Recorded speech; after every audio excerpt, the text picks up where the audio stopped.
person. And apologies, there are quite a few people who tried to register, but we're kind of at capacity, so some people will be watching this afterwards. But it's great to see so many in the room. So just to check we're all in the right room, this week we're really pleased to introduce Neil McCulloch, who's going to be talking about a topic that seems to be quite close to many people's hearts, which is about ending fossil fuel subsidies. So Neil is one of the directors of the policy practice and works in political economy of energy policy, and I think he worked in a whole range of countries. I've had to write some of them down: Indonesia, India, Kyrgyzstan, Lebanon, Nigeria, Zambia, and particularly looking at reform of the energy sector and the policies that go with that. And I understand you're previously lead economist with the Australian Aid Agency in Namibia as well, and worked at the World Bank, and you're a fellow of the Institute of Development Studies in the UK. So I think not only do I want to hear about the underlying political incentives for a new agenda around fossil fuel subsidies, but also whether there's anything we can learn about the UK as well in the same context. Neil, over to you. Okay, thank you very much, Robin, and pleasure to be with you all. So I'm going to be talking about my favourite topic, which is fossil fuel subsidies. And what I'm really going to be doing is promoting my book. This is Ending Fossil Fuel Subsidies, and there it is. You can buy it, or you can go online and get it for free. And the whole thing is available in PDF. This book came about because I've been working on fossil fuel subsidy reform for several years, and I was having a conversation with my brother about it, banging on and on about fossil fuel subsidy reform and the politics of fossil fuel subsidy reform, and he said, enough already, please just show him my book. And you know, when you're given a challenge by your brother, you have to do that. So this is the book that I've written, and I'm going to be talking about some of the key ideas and some of the key messages which I was trying to convey in the book. And the key point that I want to try and get across is that we're taking the wrong approach to fossil fuel subsidy reform. And I have some suggestions about how we might take a somewhat different one. Okay, so a quick overview of the issue that I'll be discussing. First of all, for those of you who are not already familiar with fossil fuel subsidies, I'm going to be explaining a little bit about what they are. There's a huge amount of confusion in the literature and especially in the media about what fossil fuel subsidies are, and lots of numbers get bandied around. And so I'm going to try and clear that up a little bit. Secondly, I'm going to talk about the impact of fossil fuel subsidies. Why are fossil fuel subsidies problematic? After all, they give you cheaper fossil fuel. So what is the impact of fossil fuel subsidies? I'm sure you can guess some of those. Then what I'll do is I'll spend a little bit of time explaining what the standard solution to fossil fuel subsidies is. This is the solution which is proposed by most of the international institutions. This is a sort of kit, a toolkit, if you like, that you should adopt in order to do fossil fuel subsidy reform. And I will point out that it's not necessarily wrong, but there are various problems associated with it. And then the bulk of what I'm going to be talking about is why fossil fuel subsidy reform is hard. The reality is that it hasn't happened nearly as much as everybody says that they think it ought to. And there are reasons for that. And those reasons are fundamentally political economy reasons. And I'll outline a little bit about that. I'll discuss the current approach in the international community towards fossil fuel subsidy reform, which is currently getting nowhere. And then I will describe briefly an approach which I think might be slightly more effective. So that's what you're in for. Okay. So what are fossil fuel subsidies? Fossil fuel subsidies are pretty much any policy which is making fossil fuel cheaper than it otherwise would be. But there are two main kinds of fossil fuel subsidies, consumption subsidies and production subsidies. For the economists in the room, I'm sorry to teach you subjects, but this is basically the two main forms of fossil fuel subsidies: consumption subsidies and production subsidies. Consumption subsidies are basically where the government decides to sell you a fuel, whether it's gas, whether it's petrol, whether it's diesel, whether it's aviation fuel or whatever, cheaper than the market cost of supply. So, for example, if you're selling petrol or diesel for 40 cents a litre, as many countries do, but actually costs you $1 a litre on the world market, maybe a little bit more now, then that is a fossil fuel subsidy. The gap between the 40 cents per litre that you're selling it at and the dollar price, which it actually costs you to supply that, is a subsidy. It's pretty obvious. Interestingly, there's one other element of fossil fuel subsidies, which is often forgotten, which is if you're selling electricity for, let's say, 2 cents a kilowatt hour or 5 cents a kilowatt hour, and it costs you 5 or 10 cents a kilowatt hour to generate, that is also a fossil fuel subsidy if your electricity is predominantly coming from fossil fuels. So, of course, if you have a 100% renewable system, that's not a fossil fuel subsidy. But it is an implicit fossil fuel subsidy if the bulk of your system is reliant either on coal or on oil or on gas. So fossil fuel subsidies aren't just on fossil fuels, but they also can be indirectly passed through as a result of subsidies on electricity. That, in a sense, is the easy and obvious one, consumption subsidies. Interestingly, it's the one that gets less attention. People don't talk so much about consumption subsidies. What they tend to talk about is production subsidies. Production subsidies are where the government explicitly or implicitly subsidizes, or where the government gives something to an industry that basically increases their profit margin. So if you're giving, for example, a tax allowance or an exemption of some kind for a fossil fuel company, that is obviously a fossil fuel subsidy. Similarly, that happens quite a bit. A lot of tax exemptions, lots of exemptions and allowances of various kinds. For example, for oil exploration, lots of allowances for those in different countries around the world. Another very common mechanism for production subsidies is soft loans.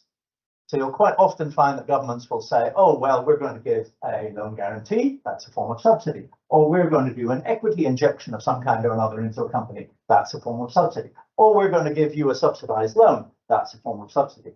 And now there are tools being developed now to quantify the extent to which those are subsidies. So production subsidies, as you can see, are quite different from consumption subsidies. This is directly to the consumer. You're making the price of the thing that you're purchasing cheaper. That's obviously a subsidy. Production subsidies tend to be a little bit more hidden, and they tend to be much more company focused, and they tend to be in the tax system rather than direct budgetary transfers, although there's quite a lot of use of the tax system for consumption subsidies too. Okay, so that's what consumption and production fossil fuel subsidies are. I can talk in great detail about the methodologies for calculating these things if anybody is particularly interested. And there's a big bun fight between the way in which the IMF calculate these things and the way in which the OECD and the IEA calculate these things. So if you have any questions on that, I can answer them later. But let's move on. How big are fossil fuel subsidies? Most people, if you ask that question, will say probably a few billion. Most people have no idea how big fossil fuel subsidies are internationally. Fossil fuel subsidies internationally are huge. They've been measured pretty systematically by the OECD and the IEA. They've got a combined measure which they put together for the G20 since 2010. And if you look at the measure, it's averaging somewhere between $500 and $600 billion every year. You can see a breakdown there. About half of it or so is on petroleum. This is on natural gas. This is on electricity. A little bit at the top is on coal. A lot of people will scream and say, hey, coal's really bad. Coal must be subsidized more. There's a story about that. And there's a difference between externalities or not. But this is actual real money, or real tax exemptions, which are either put into the government's budgets, or which are taken out of their tax codes, or which are subsidized in other ways in order to actually fund fossil fuels. Yeah. Yeah, does this include indirect subsidies as well, like infrastructure subsidies? This does not include things which are not directly related to fuel. So if you're building fossil fuel infrastructure, for example, a pipeline and so forth, that could be also considered a fossil fuel subsidy, but I'm not including that here. I'm just talking about the production subsidies that I mentioned and the consumption subsidies. And you add those two together, and you're getting around about globally $500 to $600 billion every year. You will see that the pattern of fossil fuel subsidies varies, and it varies with the oil price. It varies with the oil price for the pretty obvious reason that the bulk of fossil fuel subsidies are consumption subsidies, and the consumption subsidy is the difference between whatever you're selling it for domestically in that country and whatever the international price is. So when the international price shoots up, the subsidy is larger. When the international price falls, the subsidy is smaller, which is why you see this relationship between the international oil price and subsidies. This pattern has gone up and down and up and down, staying around about 500-600 billion and so for at least a decade and more. But interestingly, you may like to know the 2022 number, which was just released earlier on this year. What's the 2022 number? Any guesses? Anyone reading the media? High. Why?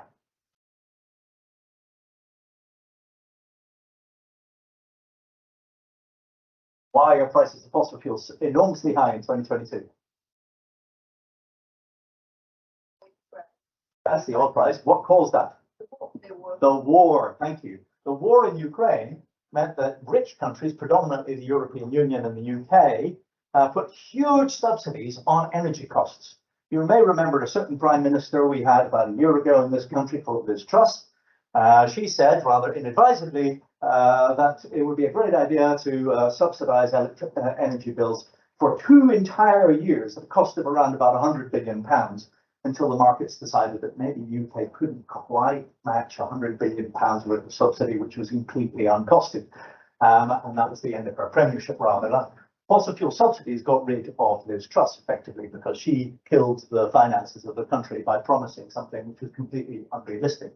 But European governments, including the UK, gave huge subsidies over 2022 and continue to do so to a smaller extent in 2023 and onwards because of the Ukraine war. Why? Because you don't want your gas bill going up 4 times.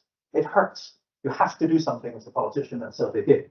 The number for 2022 is a little bit over $1 trillion. So we're now spending $1 trillion on subsidizing fossil fuels. Just by way of comparison, that's 4 times all of aid. So if you add all the aid from all the countries in the world to developing countries, 4 times larger than all of aid. So fossil fuel subsidies are really big. Okay, so what's the impact of fossil fuel subsidies? I think most people's first reaction to that question is, well, obviously climate change, right? And that is correct. If you make something which is destroying the planet cheaper, then people will consume more of it, and surprise, surprise, you get more destroying of the planet. The IMF have done an interesting calculation. Note this is the IMF calculation, so that means it's including the externality costs associated with the CO2 emissions. And they estimate that CO2 emissions would be 28% lower if fossil fuels were actually priced to include their full environmental costs. 28%. So we're desperately trying to scrape a few percentage points off here and there in CO2, and everyone's going off to COP28 and dealing with their emissions. Fossil fuel subsidies have a significant contributory role as part of our attempts to reduce emissions.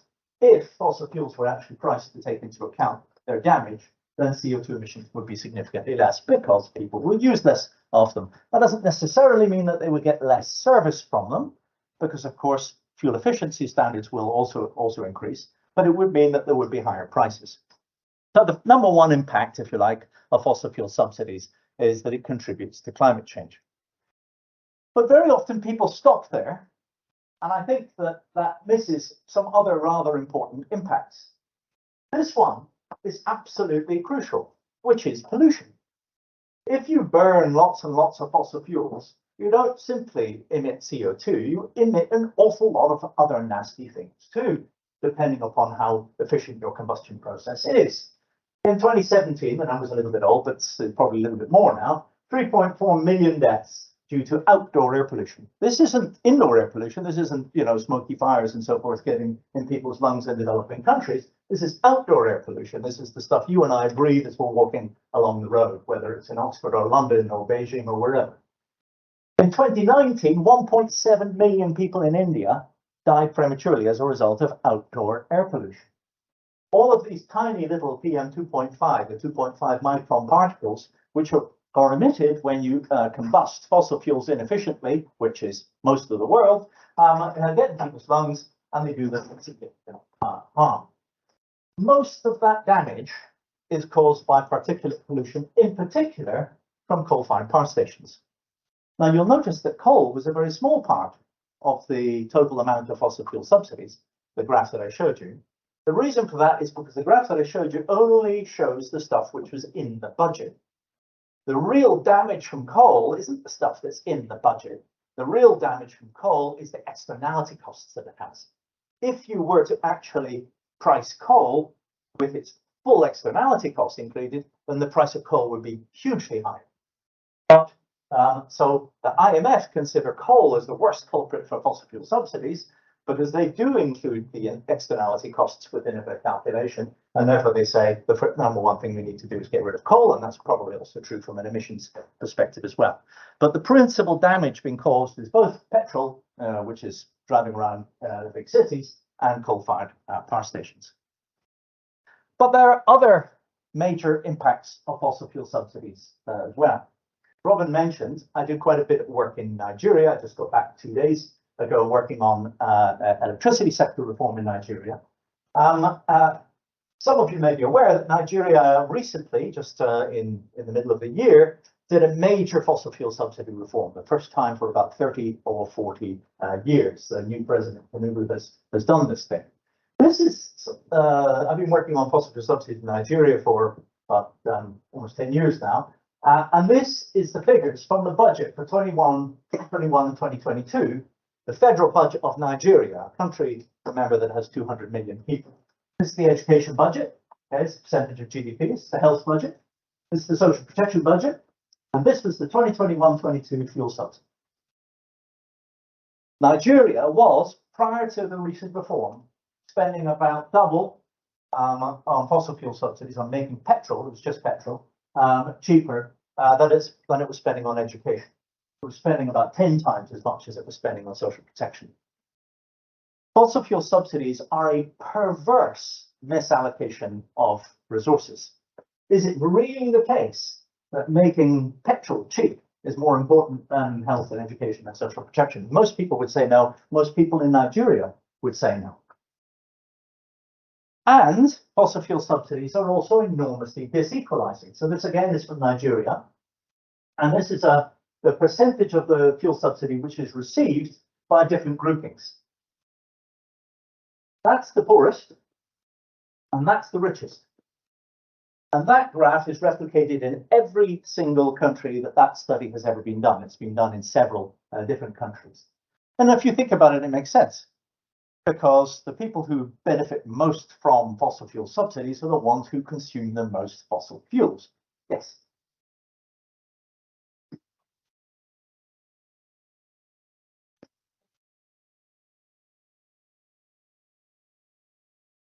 It's a good question. I can't really comment on carbon taxes being regressive, but I can tell you for sure that fossil fuel subsidies are extremely regressive because the vast bulk of them are going to go to the richest, because the richest consume most fossil fuel. Now, I'm going to come later to a point about whether fossil fuel subsidy reform is progressive or regressive. And it isn't necessarily the case that just because fossil fuels are extremely regressive, that reversing them is somehow very progressive. That's one of the big challenges. The World Bank did a very nice study, and they found, of several countries, they found that on average, the top income quintile receives about 6 times more in subsidies than the bottom quintile. That's a major underestimate for the fuels like petrol, which are about 20 to 25 times more for the top quintile relative to the bottom. So bad climate impacts, lots of pollution, and extremely regressive and misallocation of resources. Okay, I hope to have convinced you that maybe fossil fuel subsidies are not a great thing. And you probably walked into the room thinking that they probably weren't a great thing. So how do we solve the problem? Well, here's what the standard solution is. This is a wonderful paper by Jung Rentschler and Morgan Bazilian. If you ever get a chance, want to read a paper on the topic, then that's a great one from 2016, because it encapsulates the work of many, many preceding papers on how do you tackle fossil fuel subsidy reform. And basically, it says what you need to do is 6 things.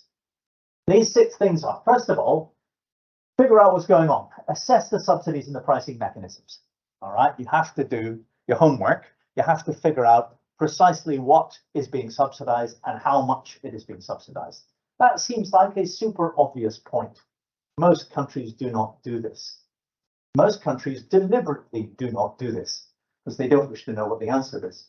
various international institutions, such as the International Institute for Sustainable Development, which I'm also associated with, full disclosure, does this quite systematically, and it goes around various different countries, but it can't go to all countries. What we really need is governments to do it. Governments have rather failed to do this. But it's very important that you get an assessment of subsidies and the pricing mechanisms, and therefore you can calculate what the subsidies actually are. And the OECD is beginning to do a better and better job at this, and that's broadening up from that to a few other countries.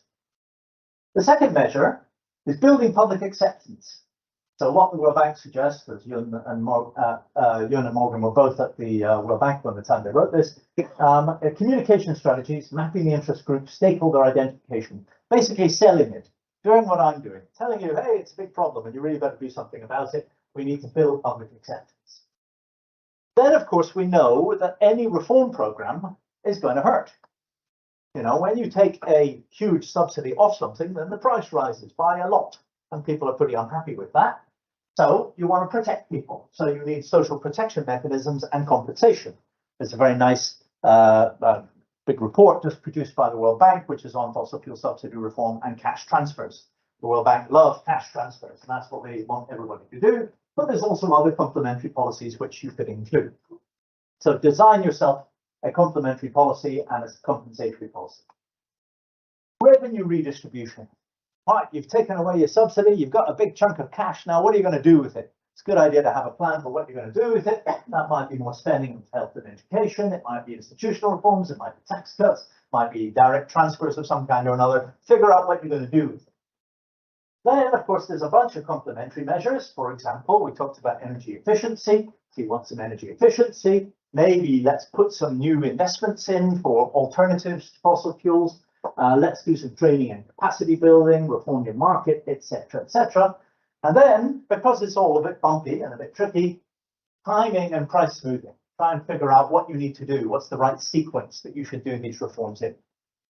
So this paper is a very nice depiction from a technical level of what the right approach is to tackling fossil fuel subsidies. And this basic approach has been tried again and again and again and again.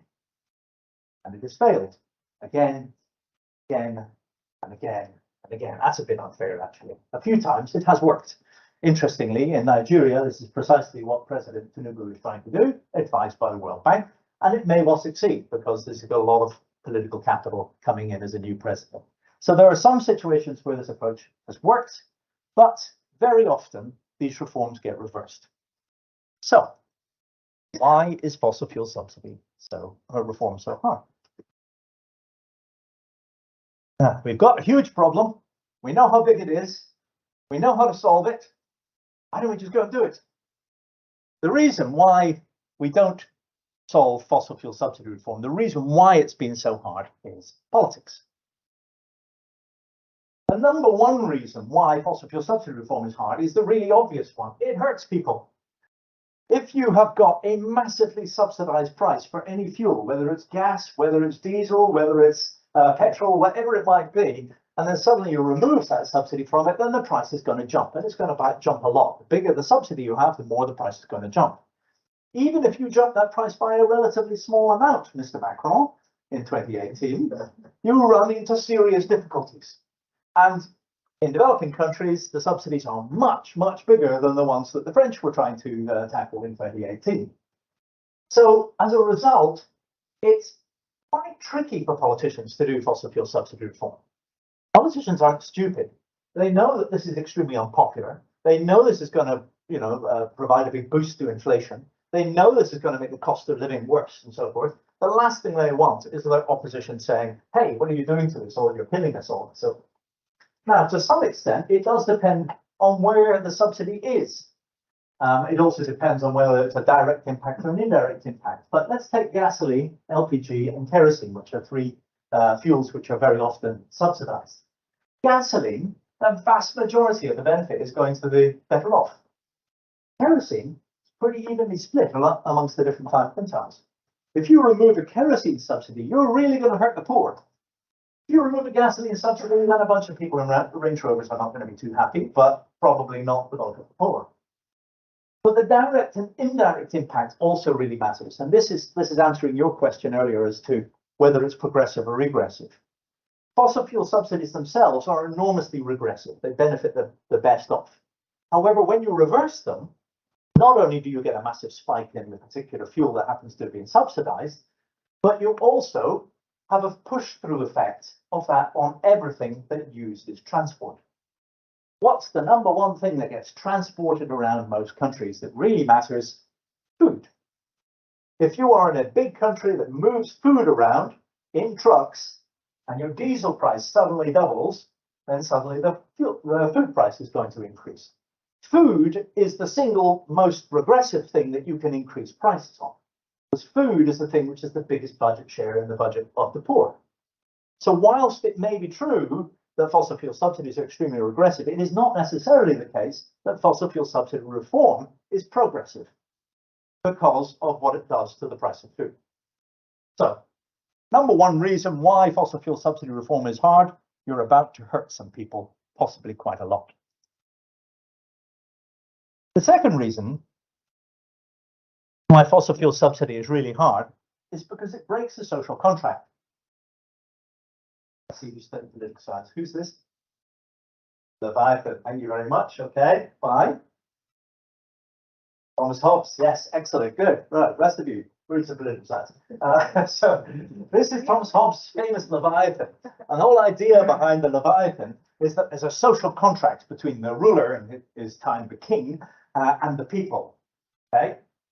Fossil fuel subsidies are a social contract. In many countries, particularly countries which are endowed with lots and lots of fossil fuels, they say to themselves, gosh, we've got to give something back to the citizens in order to justify us being in power.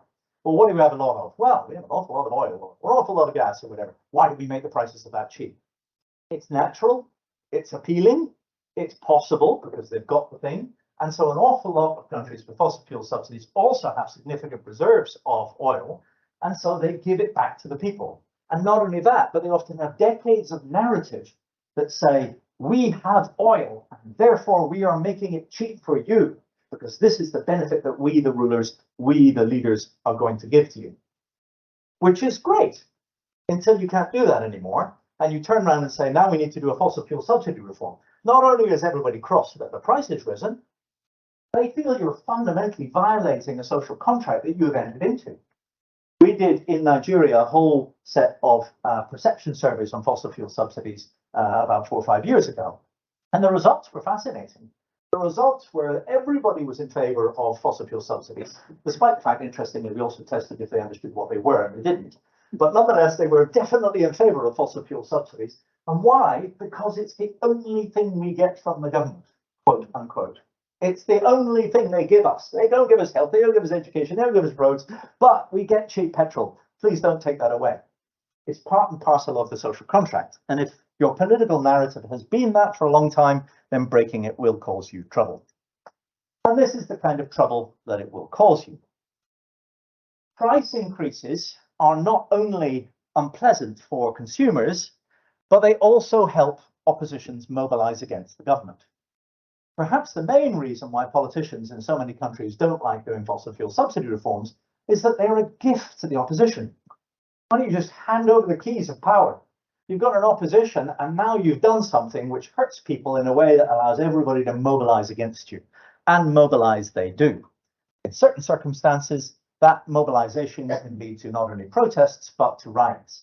We did a paper in World Development last year, which was looking at the association between fossil fuel subsidies and fuel riots. And surprise, surprise, there's a very clear association between fossil fuel subsidy changes, reforms of one kind or another, and there being a riot. There's also an association between just having fossil fuels and there being a riot. Why? Because at some point it's going to break. And when it breaks, then there's going to be trouble. Whether it breaks and how much trouble is going to be depends on whether or not you fix prices. If you fix prices for long periods of time, fossil fuel subsidies tend to accumulate.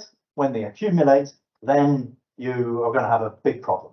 If you change prices a lot over time, then fossil fuel subsidies never get a chance to accumulate so much, and you can probably get away with the reform. So this is a picture of a young boy in Mozambique in the 2010 protests. Then I could give you endless photographs from Nigeria or from Ecuador or from, you name the country, from Lebanon and so forth, when similar reforms have been done. Okay. There's three reasons. So you don't want to give to the you don't want to raise prices. Okay, it's breaking the social contract. You're giving a gift to the opposition. But here's another reason. It's a rather important reason, and it's the reason, incidentally, why fossil fuel subsidy reforms have taken 40 years in Nigeria to take place, and similarly are difficult in lots of other countries, which is that fossil fuel subsidy reforms are subtly and quietly opposed by interested parties. Think of energy-intensive users, usually big industries of one kind or another.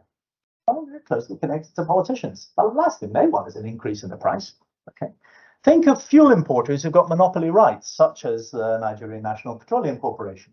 The Nigerian National Petroleum Corporation, because the government it was too embarrassing to put subsidies into the budget, decided what they would do is they just deducted off their oil revenues before they submit their oil revenues to the government. So there is a corporation which is therefore allowed, a state-owned corporation, but nonetheless a corporation which is simply allowed to deduct several $1 billion off its earnings before it gives the residual to the government for all of those social services and so forth. Possible grounds there for misuse of funds. Smugglers. This is one of the big problems. If you have huge fossil fuel subsidies, then the prices for fossil fuels in the neighboring countries are high, then surprise, surprise, a quick bribe to the police or the customs and so forth, and you get a huge flow. It's been interesting with the Nigerian reform that not only has consumption of fuel dramatically declined in a matter of only 2 months, which is what you'd expect with the price rise, but so has consumption in the two neighboring countries of Nigeria, the East and the West, where it was well known that around about 5 to 10% of all the Nigerian fuel is just flowing over the border to Benin and to Cameroon. So such groups are rich, they're politically influential and often connected, they often fund political party campaigns, and the last thing they want is a fossil fuel subsidy reform. Therefore, they oppose it. And then the final reason why fossil fuel subsidy reform is hard, if the first four weren't intractable enough, is that people, even if they know all of this, don't trust they're going to get something better. If you're an economist and you do the sums on fossil fuel subsidy reforms, you will always get the same answer. I'm fed up of reading papers that give you this answer. This answer will be, gosh, the subsidies are really large. If we were to take them away and invest them in the following way, then not only could we compensate all of the poor, but we could produce lots of lovely services and so forth. So it's so much better for us to do the reform than to not do reform from a point of view of the welfare of the country and its citizens. And it's true, all right? So why doesn't it happen? The reason it doesn't happen is because those citizens don't trust that the government's going to give them anything. I was hunting for a suitable image of lack of trustworthiness, and this is the one I found. But you can pick your own politician, all right, to stick in there. Only the fossil fuel subsidy reforms are only a positive thing which the population are going to buy into if they actually trust the leader to do something. This is why Buhari in Nigeria, why Jokowi in Indonesia, why Modi in India were relatively successful in doing certain fossil fuel subsidy reforms, whereas other politicians, particularly those who are nearing the end of their term, are extremely unsuccessful in doing those reforms. Okay, I talked about Indonesia. I lived there for 8 years, working for the World Bank and the Australian Aid Programme, and I had the pleasure of watching these reforms from close quarters. And the Indonesian case I found is a particularly fascinating example. So what actually happened? This is a picture of Jokowi, or Joko Widodo, who is the current president of Indonesia until Valentine's Day next year, when there's an election. In 2014, when he was campaigning to be president for the first time, he talked about fossil fuel subsidy reforms. That doesn't seem unusual. Actually, it's incredibly unusual. Presidential campaigns and prime ministerial campaigns never talk about fossil fuel subsidy at all. It's a taboo topic. You just don't do that because it's a sensitive one. But he talked about it. He said, this is crazy. We're spending, almost the same amount as education just on subsidizing gasoline and LPG. We've got to stop doing this. What we're going to do is we're going to promise you health and education. Every single rally, you can see him doing this, every single rally he had 2 little cards in his pocket, and he whipped them out and said, I'm going to give you Kartu Sehat and Kartu Pintar, the health card and the education card. That's what you're going to get. Free health, free education for the certain segment of the population. He wins by landslide, and he immediately abolishes petrol subsidies, with some small details, and reinvests $16 billion into the Indonesian economy, including for health and education, plus a bunch of other infrastructure that he wanted to do. A huge win. I was with the Australian agency when this happened, and I was unpopular because I pointed out, the Australians like to think of themselves very important in Indonesia, but Indonesia had just given itself 30 years of Australian aid, right? So that's how much Australian aid really mattered. But Indonesia basically saved $16 billion, invested it back into itself. And then it did the right thing and introduced a formula for price adjustments so that subsidies would never come back again. Hooray, problem solved. Then the price started rising. The international oil price started rising, and at some point it got rather inconvenient for domestic prices to rise with the international oil price. You remember 2015, there was a big nadir, and then it started rising up again. So a decision was taken to, well, maybe let's not adjust prices quite so frequently because it might be politically sensitive. So the price adjustment policy was abandoned. Pertamina, the national oil company, starts losing large sums of money, about 4 billion a year at the time. And so it starts reintroducing subsidized petrol. Then in 2019, there's another election, and Jokowi strangely keeps extremely quiet about fossil fuel subsidies because they're back up to exactly the same level that they were in 2014. So what do we learn from this? First of all, you can do it. Leadership really matters. You communicated it. He had an offer to give people. The timing was right. It was at a time of low oil prices. He compensated people with relatively broad targeting. He did all of it right. But the political window he had was really short. He didn't shift the system. He hid the skeletons in the national oil company, which is a very common approach. It's a long game. Fossil fuel subsidy reform is not something you can just do overnight and then the problem's gone. It comes back again unless you actually fix the system. I'm running a little bit short in time, so I'm going to skip the Lebanon example, but if anybody's interested, let me, I can answer questions about that. Okay, let me talk about current approaches to support fossil fuel subsidy reform and why I don't think they're very good. So, fossil fuel subsidies shouldn't exist. Why shouldn't they exist? Well, because in 2009, immediately after the financial crisis, the Pittsburgh meeting in G20, the one first of Obama's one, they agreed to phase out inefficient fossil fuel subsidies. It's there in the document. Okay, notice the word inefficient, put in by Saudi Arabia. Inefficient fossil fuel subsidies are to be a thing of the past. Efficient ones can stay. No one's ever defined what we mean by efficient or inefficient. The commitment has been repeated every single year. There's only one honest person who said, I'm not going to sign up to that. And that was Donald Trump. Donald Trump in 2016 said, I'm not signing that document. I'm definitely not going to do that. So the only year when it didn't actually happen. But every other year, the G20 have signed off, and along with a big long communique, you'll see a little sentence that says, they're going to get rid of fossil fuel subsidies. They're going to eliminate them. They're going to phase them out. The G7 started saying the same thing. They even put a target on it, 2025. That's going to happen. Okay. So at the time, about 500 billion. Now, well, as we know, more than 1 trillion. We've made absolutely zero progress on the G20 and the G7 approach. They also said, hey, why don't we have a mechanism for tracking this, for monitoring it? So they put in place a peer review mechanism. The first 2 countries to do the peer review, believe it or not, were the United States and China. There was a peer review of fossil fuel subsidies in both countries, but done by both of these countries. And they've subsequently been done by a huge total of 7 countries. 7 G20 countries over 14 years have managed to actually work out how many subsidies they have. The idea was each country writes a report and the other country does a peer review. This is frankly a joke. This was a deliberately slow, ponderous, thoughtful mechanism in order to kick this into the touch. It has gone precisely nowhere. But it's okay because we have a WTO. I was talking this morning to a journalist, and they were saying, well, I mean, what other organizations can do anything about it? I mean, the WTO can't do anything. Well, they were half right. The WTO is the one organization which has an international mandate to work on subsidies. There is an agreement from 1999, the agreement on subsidies and countervailing measures. They've just had big success in using this agreement, for example, on fisheries. However, the problem with the ASCM is that a subsidy is defined as a financial contribution by a government or any public body within the territory of a member, which confers a benefit. It's got to have a benefit, right? That's definitely a subsidy. And which is specific. Specific means it's got to be to an industry, it's got to be to a sector, it's got to be a region. Now, if you put those two together, you guarantee that fossil fuel subsidies are never included.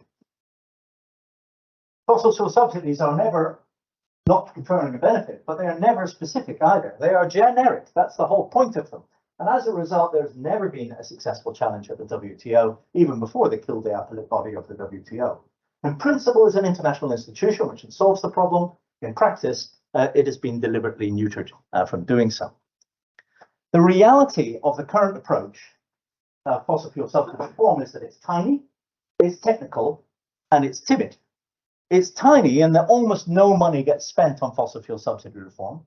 There is one program, one sub-program of the energy sector management program at the World Bank, which has got a few million quid, which helps to fund World Bank economists to think about issues in the countries in which they operate. And there are a handful of bilateral donor projects working on the issue, and that's it. There is no billions and billions and billions of dollars to solve this trillion-dollar problem. All of this work is technical. They do all of the assessment thing, and they work out what the social protection program is. Almost none of that is really focused on understanding the political economy of why fossil fuel subsidies exist, and therefore finding a politically feasible pathway forward. And it's also incredibly timid. The main focus of donors and of bilateral of countries in their bilateral relationship is keeping everything nice and smooth. The last thing they want to do is to ruffle feathers, and you know that dealing with fossil fuel subsidy reform is going to ruffle feathers. So, for example, if a World Bank country director stands up and says you really got to tackle fossil fuel subsidies, they get the entire country against them and all the politicians saying, no, no, no, it's a terrible thing to do. So tiny, technical, and timid. And is it pointless? There's a very nice paper, which I encourage you to read, by Martinez Alvarez and various other co-authors, which is about political leadership and fossil fuel subsidy reform. And what they do is they've got a nice big data set of gasoline prices, and they show that the vast majority of these reforms, fossil fuel subsidy reforms, are reversed within 5 years, 87% of them. And they think, well, frankly, this isn't working. It's never happening. The net tax on fossil fuels is never increasing, hasn't increased for over a decade and so forth. So maybe we should just give up and focus on carrots. Let's have the Inflation Reduction Act. Let's pump in billions for renewables and so forth. We'll solve climate change that way. There's no point trying to make fossil fuels more expensive. But there are two major problems with this approach. First of all, carrots have to get paid for. If you're going to have an Inflation Reduction Act, you've got to find the money from somewhere. What better to find the money from huge subsidies for fossil fuels? And secondly, that you really have to have political leadership if something's going to change. They say leadership doesn't matter because in a clever econometric way, they shuffle the order of the leadership and show that you've got the same result. But in actual fact, leadership really does matter in every single instance of fossil fuel subsidy reform that's been successful. So what might a new approach look like? I think a new approach would look like this. It would take three facts. One, fossil fuel subsidy reform can never be a political objective. This is not sexy. I wish it was sexy. I think it's sexy, but fossil fuel subsidy reform is not something you want to talk about in a nice bottle. What matters to politicians and what matters to citizens is protecting them when they face a crisis. The reason why we had huge subsidies in the European Union and the UK immediately after the Ukraine war was because politicians immediately realized that their responsibility, their mandate, was to protect citizens. And if that meant fossil fuel subsidies, that's what they were going to give. We need to recognize that fundamentally fossil fuel subsidy reform isn't your political objective. Your political objective is whatever your political objective is, and fossil fuel subsidy reform needs to fit within a politically feasible pathway. What matters to voters are peace, protection from disease, inflation, and prosperity. That's the message that politicians always give in general around the world. And somehow or another, fossil fuel subsidy reform has to align with that. So that means it has to align with energy security, climate protection, air quality, the hope of better times, you name it. Pick a political narrative that is resonant in that country. But unless your fossil fuel subsidy reform actually meshes with something that some politician actually cares about, then it's going nowhere. Please.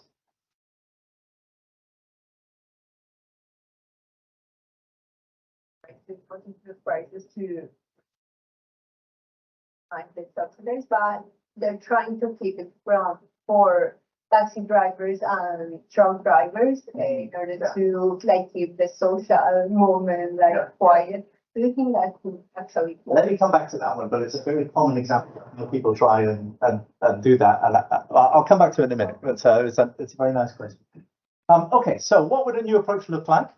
Well, it has to be serious. Let's spend some actual serious money.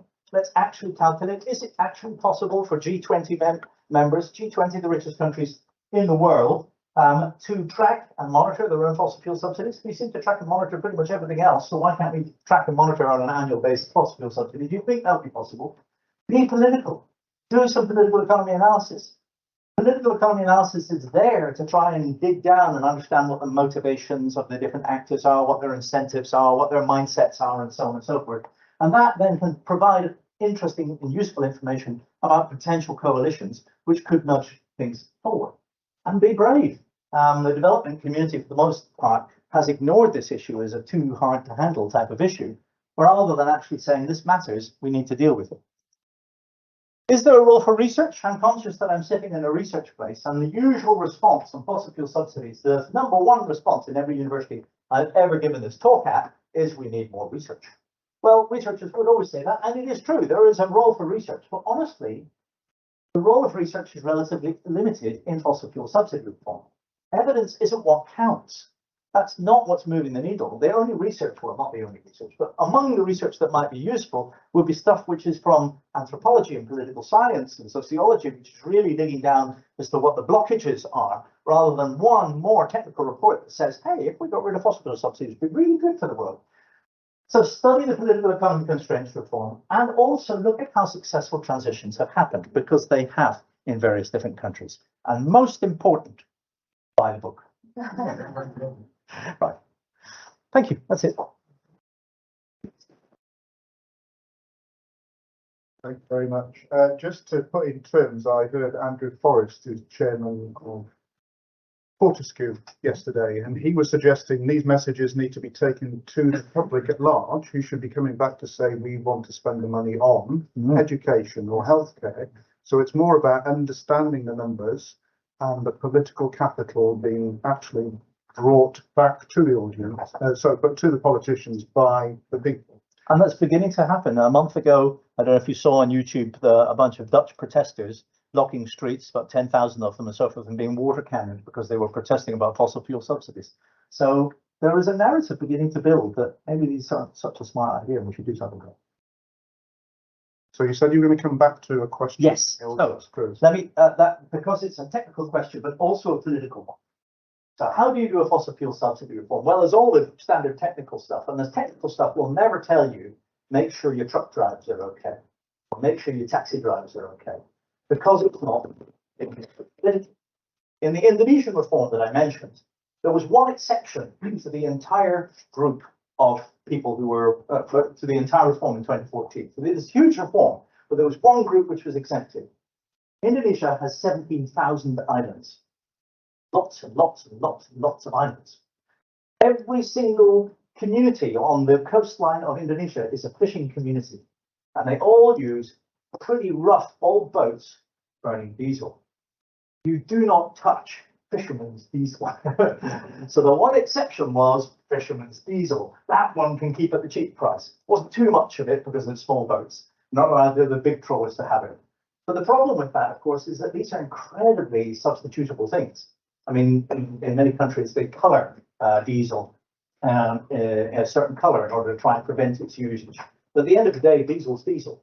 We put it in a little jerry can or whatever, and you move it somewhere else, and you pour it over here. So if you do that kind of specific subsidy, then you're going to run into all kinds of technical problems about how to do it. But politically, it's a smart move. Yeah, so please. The government asked the business to develop a subsidy for electricity. I'm struggling to hear you. Can you sing? The Indian government a few years ago asked the business to develop the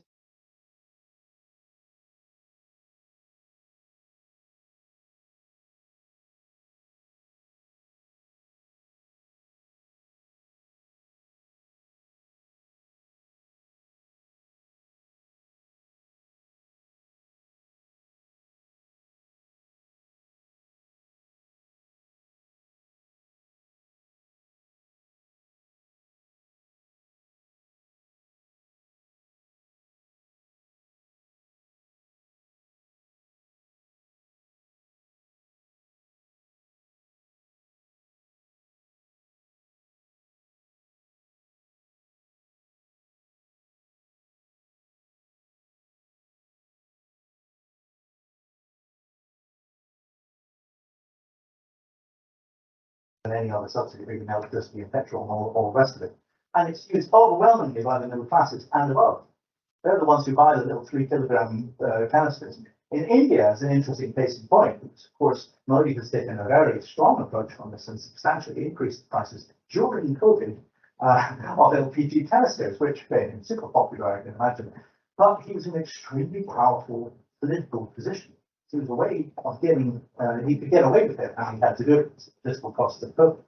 So you can do a major reform, but it really hurts, particularly the people at the bottom end who are using LPG. That's a much more aggressive move than taking away gasoline subsidies. And that's the real challenge with LPG.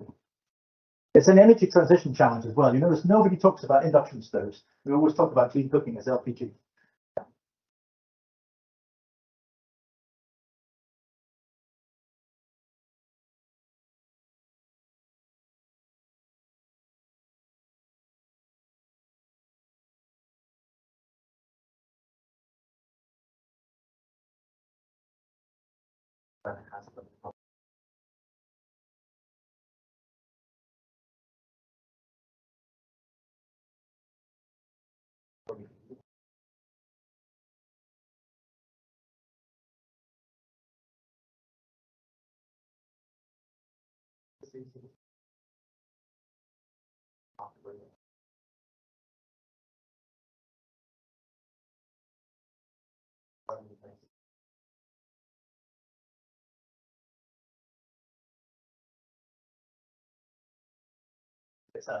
It's a really key problem.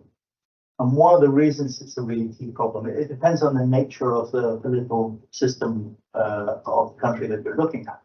But in many countries have very strongly clientelist politics, meaning that in order to be a politician, you have to have a patron. And a patron will fund your election campaign, but your patron isn't doing it out of the good of their heart. The patron needs to get paid back either in terms of contracts for infrastructure or other mechanisms, regulations which suit their business interests. That is very much true in the US, for example. It's also very much true in places like Indonesia. I don't know about South Korea. Some places have more programmatic politics and tighter controls on campaign finance. But if you're in a situation where a politician's basically existence and survival in power, it depends upon a business which is in favor of continued fossil fuel subsidies because they're making lots of money, then you're really in trouble. It was very interesting that Tinubu, when he did the major reform on subsidies in Nigeria just a month ago, what reason did he give? Did he say, oh, we're broke, we can't afford it anymore? Not. The reason he gave was our country is now controlled by an elite of an elite who are creaming off billions against the benefit of the country. And he was absolutely right. And because he was a new president coming in with a new party, he knew that elite of the elite were the other party. So killing fossil fuel subsidies had the additional benefit that he could take large rents away from his political opponents. And that's the solution. That's why we need to think more politically about reforms. There are windows of opportunity where you can do reforms which are good for the planet and good for the environment, but which are also good politics. And so trying to identify those windows and prepare for them, there's an opportunity now for political leadership to work. Let me take another one. Yeah. Yeah, I think it's the word. Question, but I don't know how clear you are. It's got to for clear bills, not to that bill. Yes. You can argue the toss, right? If you were to flip it around and put it on the gas bill rather than the electricity bill, then you would at least allow for the possibility that that tax could be reflective of the environmental damage caused by fossil fuel, whereas electricity, hopefully, is going to be increasingly from renewables, and therefore it's not costing quite so much. So in principle, it would be a much better idea to put the money in. Yeah, I think they're considering working with countries. It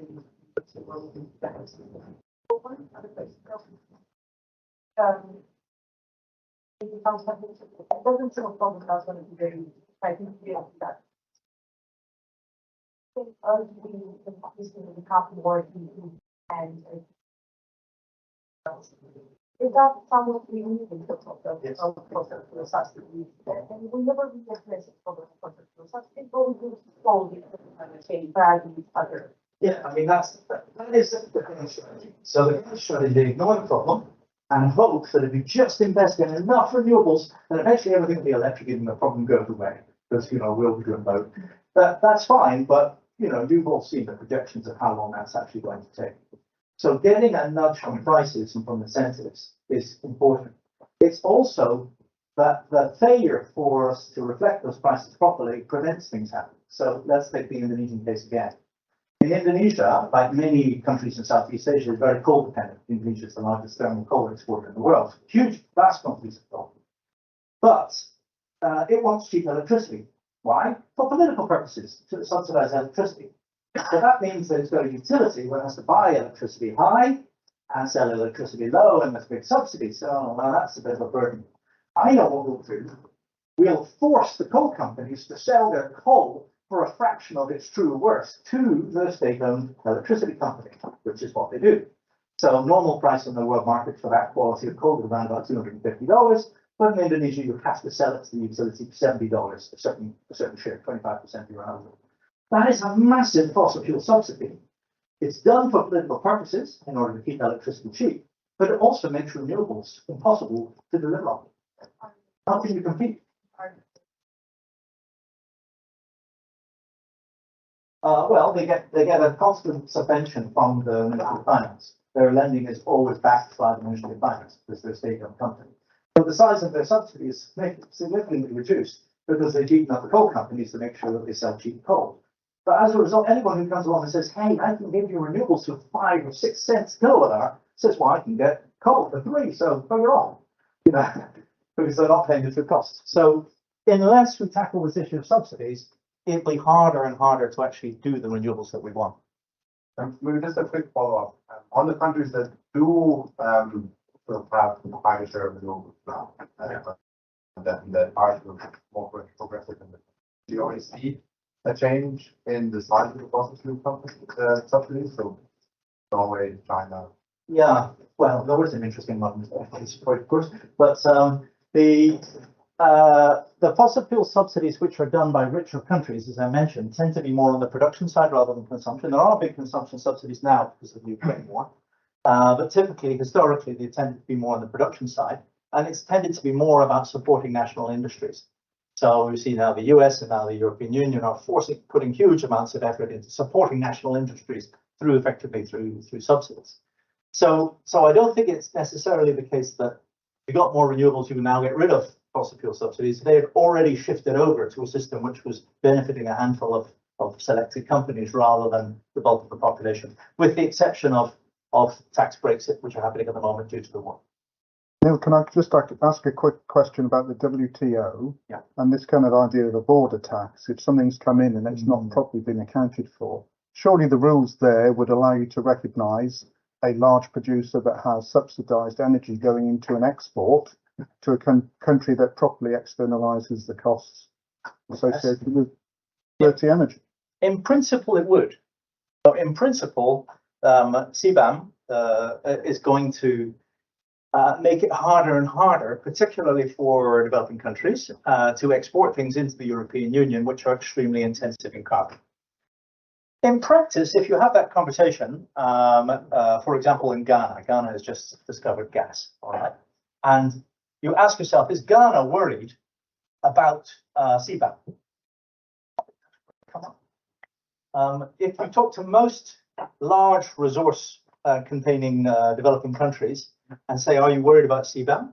They do not think that within the relatively near horizon, this is going to have a major impact upon them.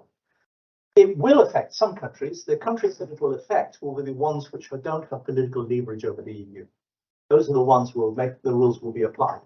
But for the other ones, the politics will trump the imposition of a major tax. I'm guessing. That's my personal opinion. Sorry. 1, 2, 3. Isn't there also something to be said about the mismatch between sometimes traditional solutions typically offered by the World Bank and the bureaucratic capacity? Where I've worked on tariff reform and things like that in Myanmar for several years, and I've been in meetings, but on the government side, and on the other side of the table is the World Bank.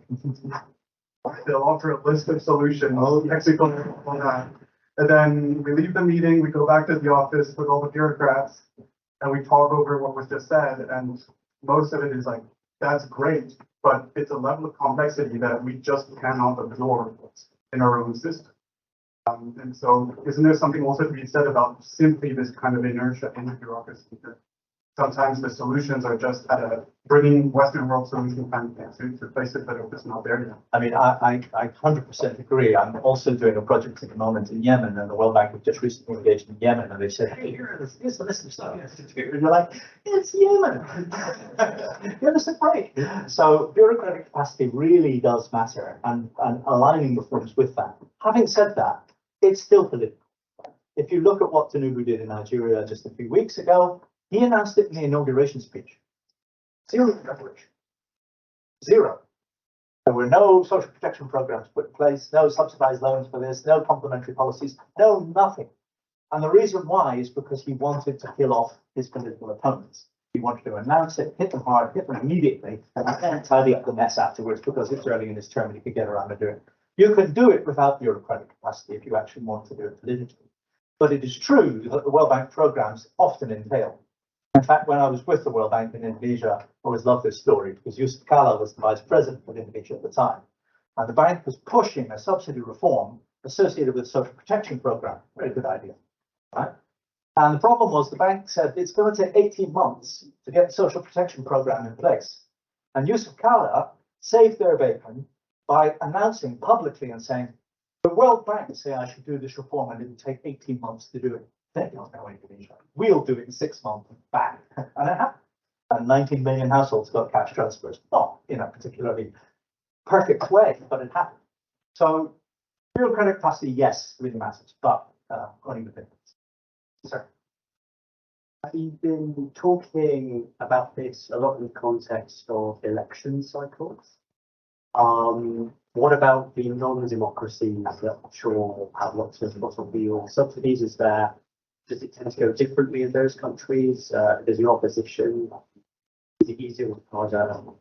That's a really good question. I don't know the technical answer to that question. And one of the pieces of research that I think would be very valuable would be for people to use the substantial data sets exist in Politics 2 and all the rest of it of various different types of government and compare those with the success or otherwise of fossil fuel subsidy reforms. And there's a few good researchers doing that kind of thing. Jakob Skofberg comes to mind. But anecdotally, the evidence is that it's both ways. You can get non-democratic leaders who recognize that this is a problem. They've got the tools to be able to deal with it, and they deal with it. China is probably a case in point where it's started to crack down very heavily on such subsidies and being quite progressive and moving on that. But you can also get non-democratic regimes that just cling on to subsidies forever and ever and ever and ever and ever and absolutely bankrupt their entire economy.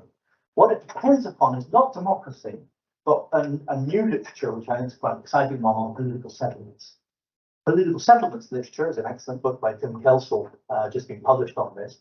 Political settlements literature tries to get away from democracy, autocracy type of sort of linear thing, and says, to what extent do political leaders in this particular place need to reach down to citizens or not? And to what extent are they vulnerable to their peers? So the extent to which somebody is stabbing you in the back, and therefore you constantly need to do that, and the extent to which you have to actually get the buy-in of the fishermen or whatever, that is what really drives how successful you're likely to be, and whether you're even going to attempt it, rather than autocracy, democracy, in my view. So. In the example that you gave, most of it is focusing on domestic, like national level policy. And you mentioned in the slide that there is an international efforts towards it, but most of them have to commitments.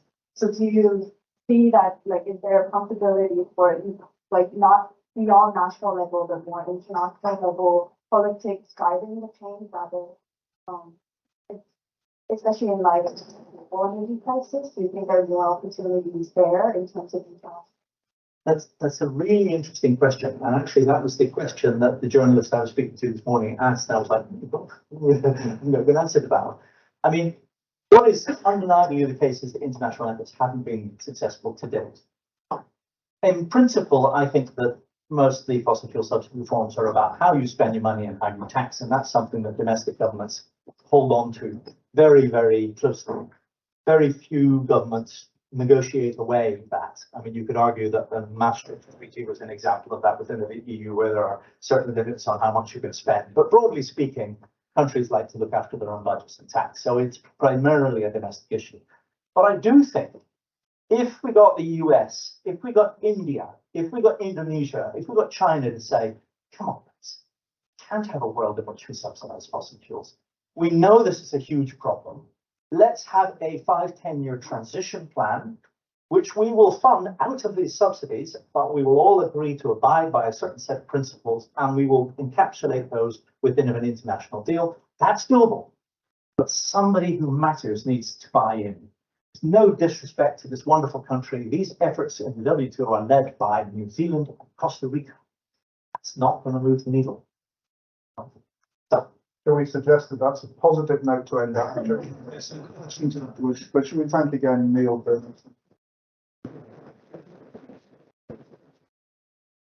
a quick advert for next week, completely different topic. Miles Hildebrand's coming.